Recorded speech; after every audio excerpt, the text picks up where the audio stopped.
Hello friends, स्वागत है आप सभी का हमारे यूट्यूब चैनल महासंग्राम में। दोस्तों, इस वीडियो में बात करेंगे क्लास 10th की जो दोस्तों टॉपिक चल रहा था चैप्टर नंबर 4 चल रहा था, किसका फिजिक्स का दोस्तों चल रहा था।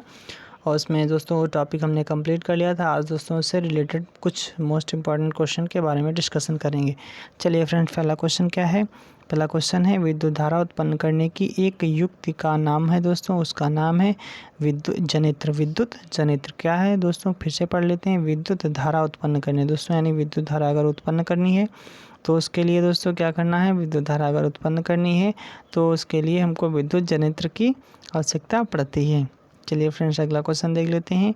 किसे सीधे धारावाही चालक के चारों ओर उत्पन्न चुंबकीय क्षेत्र का केंद्र होता है। किसी सीधे धारावाही चालक के चारों ओर उत्पन्न चुंबकीय क्षेत्र का केंद्र होता है दोस्तों। तो ये चालक के सीधे दोस्तों उसके यानी चालक के चारों ओर क्या होता है, उसके चुंबकीय क्षेत्र उत्पन्न हो जाता है। चलिए फ्रेंड्स, अगला क्वेश्चन देख लेते हैं। अगला क्वेश्चन क्या है, अगले क्वेश्चन की बात कर लेते हैं दोस्तों। चलिए फ्रेंड्स, देख लेते हैं अगला क्वेश्चन क्या है। किसी अनंत लंबाई की परिनालिका के बाहर चुंबकीय क्षेत्र होता है, कैसा होता है।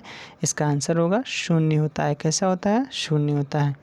अगला क्वेश्चन देख लेते हैं। अगला क्वेश्चन है, घरेलू उपयोग में विद्युत धारा की ओढ़ता कितनी होती है। मोस्ट इंपॉर्टेंट है, याद करना, 220 होती है। कितनी होती है, 220 होती है। चलिए फ्रेंड्स, आगे देख लेते हैं अगला क्वेश्चन क्या है।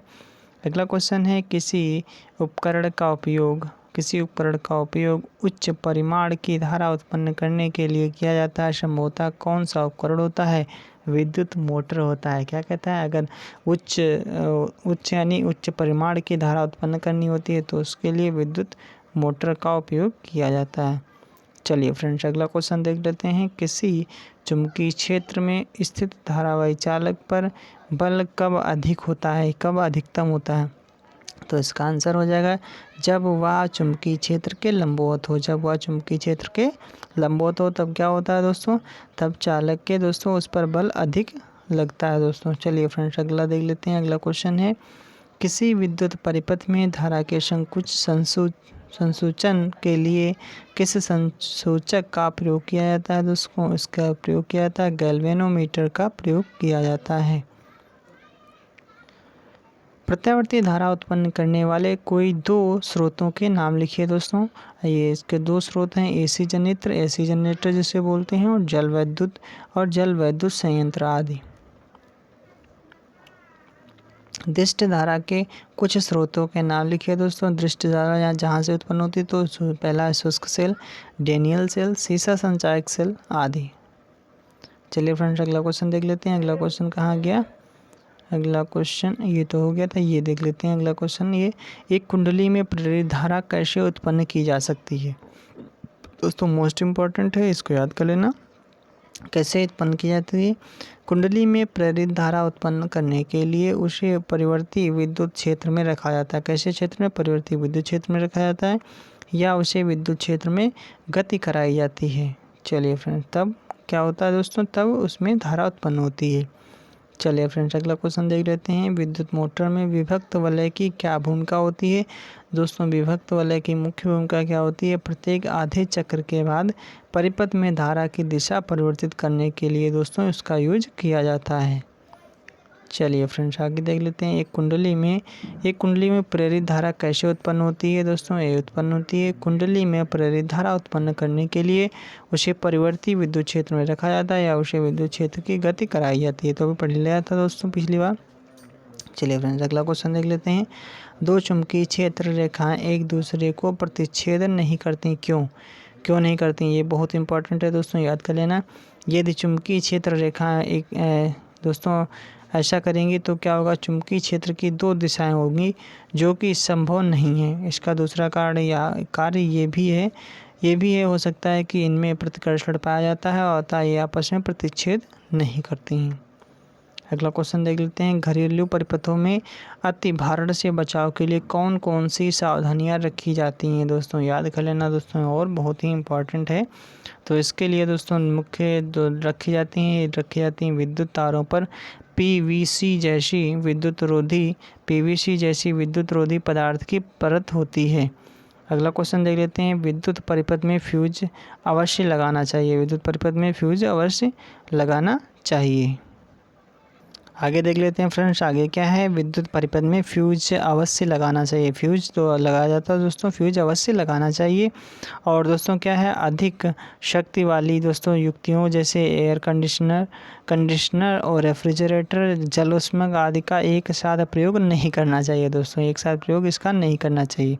चलिए फ्रेंड्स आगे देख लेते हैं, क्या है, विद्युत फ्लक्स का मात्रक क्या होता है। ये तो पढ़ाए थे, वेबर होता है। क्या होता है दोस्तों, वेबर होता है, वेबर होता है। चलिए फ्रेंड्स आगे देख लेते हैं, अगला क्वेश्चन क्या है, एक चालक तार में धारा प्रवाहित करने से उत्पन्न चुंबकीय बल रेखाओं की दिशा होती है चालक के चारों ओर वृत्ताकार होती है। कैसी होती है, चालक के चारों ओर वृत्ताकार होती है। अगला क्वेश्चन देख लेते हैं, विद्युत तथा विचुंबकत्व के मध्य संबंध की खोज किसने की थी। बहुत इंपॉर्टेंट है, 1 नंबर में दोस्तों पूछा जाता है। तो इसकी खोज की थी आर्स्टेड ने की थी। किसने की थी, आर्स्टेड ने की थी।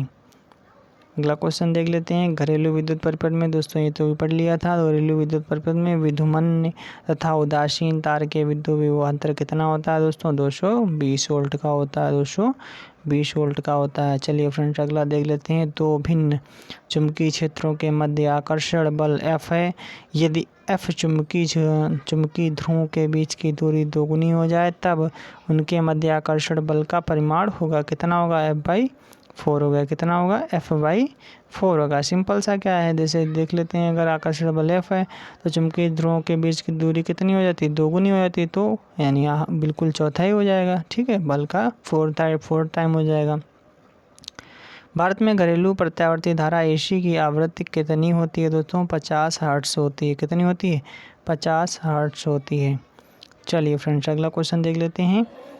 तो कुछ क्वेश्चन इंपॉर्टेंट और क्वेश्चन हैं, चलिए फ्रेंड्स देख लेते हैं। क्वेश्चन क्या है, चुंबकीय क्षेत्र रेखाओं की दिशा क्या होती है। सिंपल सा आंसर, इसमें आंसर क्या हो जाएगा, चुंबकीय क्षेत्र की दिशा चुंबक के उत्तरी ध्रुव से दक्षिणी ध्रुव की ओर बंद वक्र के समान होती है। कैसी होती है, बंद वक्र के समान होती है। जैसे बता रहे थे दोस्तों, ये इधर से चलती हैं, इधर से इधर की ओर चलती हैं, इधर से इधर की ओर, उत्तर से दक्षिण की ओर। ये नॉर्थ होता है, ये नॉर्थ पोल होता है और ये साउथ पोल होता है। चलिए फ्रेंड्स आगे देख लेते हैं, अगला क्वेश्चन क्या है, यदि हम किसी धारावाही चालक को दिक् सूचक के ऊपर रखते हैं तो क्या होगा। दिक् सूचक मतलब दिशा सूचक। तो ऐसा करने पर दिक् सूचक सुई की भुजाओं में विचलन होगा। कैसे क्या होगा, विचलन होगा। यह दिशा स्नो नियम की सहायता से ज्ञात कर सकते हैं दोस्तों। अभी देखेंगे स्नो नियम क्या होता है। चलिए फ्रेंड्स आगे देख लेते हैं, स्नो यानी स्नो नियम क्या होता है। ये नियम क्या होता है दोस्तों, यदि चालक में धारा की दिशा दक्षिण से उत्तर दिशा की ओर तरफ हो तब दोस्तों क्या इसमें पढ़ना है, इंपॉर्टेंट देख लेना है। दक्षिण से उत्तर की बात हो रही है, तो दक्षिण से उत्तर की तरफ हो तो दिक्सूचक सुई की दिशा पश्चिम दिशा में विक्षेपण होगा दोस्तों। इसी को क्या कहते हैं, स्नो का नियम कहते हैं, स्नो का नियम कहते हैं। अगला क्वेश्चन देख लेते हैं, यदि किसी तार में प्रवाहित विद्युत धारा की दिशा को उत्क्रमित कर दिया जाए तो क्या चुंबकीय क्षेत्र रेखाओं की दिशा भी उत्क्रमित हो जाएगी। बिल्कुल उत्क्रमित हो जाएगी जब ऐसा करेंगे। क्या करा, जब विद्युत प्रवाहित क्या करा, किसी सीधी तार में प्रवाहित विद्युत धारा की दिशा को उत्क्रमित कर दिया जाए, ठीक है, उत्क्रमित कर दिया जाए तो क्या होगा, चुंबकीय क्षेत्र रेखाओं की दिशा भी उत्क्रमित हो जाएगी। बिल्कुल हो जाएगी। तो चुंबकीय क्षेत्र रेखाओं की दिशा भी उत्क्रमित हो जाएगी। चलिए फ्रेंड्स आगे देख लेते हैं, सकेंद्रीय वृत्ताकार रेखाएं क्या निरूपित करती हैं दोस्तों, ये चुंबकीय क्षेत्र की रेखाओं को दर्शाती हैं। अगला क्वेश्चन देख लेते हैं, वृत्ताकार धारावाही चालक के दो विपरीत बिंदुओं पर उत्पन्न चुंबकीय क्षेत्र की प्रकृति में अंतर लिखिए। इसका अंतर क्या हो जाएगा दोस्तों, दोनों ही बिंदुओं पर उत्पन्न चुंबकीय क्षेत्र की दिशाओं की दिशा विपरीत होती है। इन दोनों बिंदुओं पर उत्पन्न चुंबकीय क्षेत्र रेखाएं सकेंद्रीय वृत्ताकार होती हैं। अगला क्वेश्चन है, वृत्ताकार धारावाही चालक द्वारा उत्पन्न चुंबकीय क्षेत्र का मान सबसे अधिक कहाँ पर होता है। तो जहाँ पर केंद्र होता है, जो चुंबकीय क्षेत्र का मान केंद्र पर अधिक होता है। अगला क्वेश्चन, जब किसी धारावाही चालक को चुंबकीय क्षेत्र में रखा जाता है तो क्या होता है? तो जब किसी चुंबकीय क्षेत्र में धारावाही चालक को चुंबकीय क्षेत्र में रखते हैं तो उस पर एक बल आरोपित हो जाता है। सिंपल सा पढ़ाया था, कई बार बता चुके हैं दोस्तों। चलिए फ्रेंड्स आगे देख लेते हैं। अगला क्वेश्चन क्या है? अगला क्वेश्चन है, जब ये तो पढ़ चुके हैं, अगला क्वेश्चन देख लेते हैं। उस नियम का नाम बताइए। उस नियम का नाम लिखिए जिसकी मदद से धारावाही चालक पर चुंबकीय क्षेत्र में लगने वाले बल की दिशा ज्ञात करते हैं। तो इसका हो जाएगा फ्लेमिंग के बाएं हाथ का नियम। फ्लेमिंग के बाएं हाथ के नियम से क्या करते हैं? धारावाही चालक पर चुंबकीय क्षेत्र में लगने वाले बल की दिशा हम ज्ञात करते हैं। अगला क्वेश्चन है दोस्तों, वह कौन कौन से कारक हैं जिन पर चालक पर आरोपित बल का मान निर्भर करता है? तो ये हो जाएगा चुंबकीय क्षेत्र का मान, चालक की लंबाई, चालक में प्रवाहित धारा का मान पर निर्भर करता है। किस पर? चुंबकीय क्षेत्र का मान, चालक की लंबाई और चालक में प्रवाहित धारा के मान पर निर्भर करता है। चुंबकीय क्षेत्र में रखे चालक में प्रवाहित धारा की दिशा को विपरीत दिशा में प्रवाहित करने पर क्या होता है दोस्तों? ये क्या कहता है? अगर तो फिर से पढ़ लेते हैं। अगर चुंबकीय क्षेत्र में रखा कोई चालक है, ठीक है, तो उसमें प्रवाहित धारा की दिशा को अगर हम विपरीत दिशा में प्रवाहित करें तो क्या होगा? तो चालक पर आरोपित बल की दिशा विपरीत दिशा हो जाएगी, जो बल होगा उसका भी विपरीत दिशा हो जाएगी। चलिए फ्रेंड्स आगे देख लेते हैं। बहुत लंबा क्वेश्चन है लेकिन आंसर बहुत छोटा है। चुंबक को कुंडली की ओर ले जाने पर कुंडली के परिपथ में विद्युत धारा उत्पन्न होती है। सिंपल सा उत्पन्न होगी, जिसे गैल्वेनोमीटर की सुई के विक्षेप द्वारा अंकित किया जाता है। यदि हम सापेक्ष गति नहीं हो तो कुंडली में प्रेरित धारा का मान कितना होगा? जब गति नहीं हुई तो क्या होगा? शून्य होगा। मान कितना? धारा का मान शून्य होगा। जब एक कुंडली धारावाही कुंडली को दूसरी कुंडली के पास लाते हैं तो क्या होता है?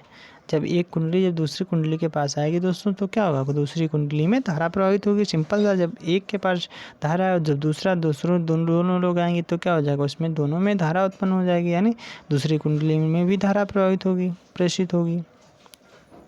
आगे देख लेते हैं। प्राथमिक कुंडली में स्थित धारा प्रवाहित होने पर द्वितीय कुंडली में धारा का मान क्या होगा? क्या कहता है? स्थिर धारा प्रवाहित होने पर अगर प्राथमिक कुंडली में स्थिर है तो द्वितीय में क्या होगा? शून्य होगा। द्वितीय कुंडली में शून्य होगा। आगे देख लेते हैं। धारावाही कुंडली एवं प्रेरित धारा कुंडली का क्या नाम है? तो धारावाही कुंडली को प्राथमिक कुंडली एवं प्रेरित धारा कुंडली को द्वितीय कुंडली कहते हैं। चलिए फ्रेंड्स आगे देख लेते हैं। अगला क्वेश्चन क्या है? अगला क्वेश्चन है, वह कौन सी कुंडली है जिसमें चुंबकीय क्षेत्र उत्पन्न होता है? तो इसका आंसर हो जाएगा प्राथमिक कुंडली से चुंबकीय क्षेत्र उत्पन्न होता है।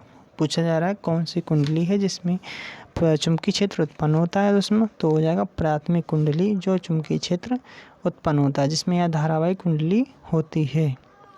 अगला क्वेश्चन देख लेते हैं। द्वितीय कुंडली में प्रेरित धारा की प्रबलता को कौन से कारक प्रभावित करते हैं? तो प्राथमिक कुंडली में धारा की प्रबलता ये भी प्रभावित करता है। प्राथमिक कुंडली में तार के फेरों की संख्या ये भी प्रभावित करता है। चलिए फ्रेंड्स आज के लिए इतना है। हमारा सेशन कैसा लगा लाइक करें, शेयर करें। अगर आप हमारे चैनल पर पहली बार आए तो हमारे चैनल को सब्सक्राइब कर लें। आपको रोजाना नई नई वीडियो मिलती रहेंगी। चलिए दोस्तों आज के लिए इतना ही, और आज ये टॉपिक कंप्लीट हो गया। अगले सेशन में दोस्तों अगला टॉपिक स्टार्ट करेंगे क्लास 10th का साइंस वाला, फिजिक्स का दोस्तों एक ही चैप्टर बचा है। फिर उसके बाद हम केमिस्ट्री या फिर बायोलॉजी स्टार्ट कर देंगे। चलिए फ्रेंड्स आज के लिए इतना ही। Thank you, thanks for watching.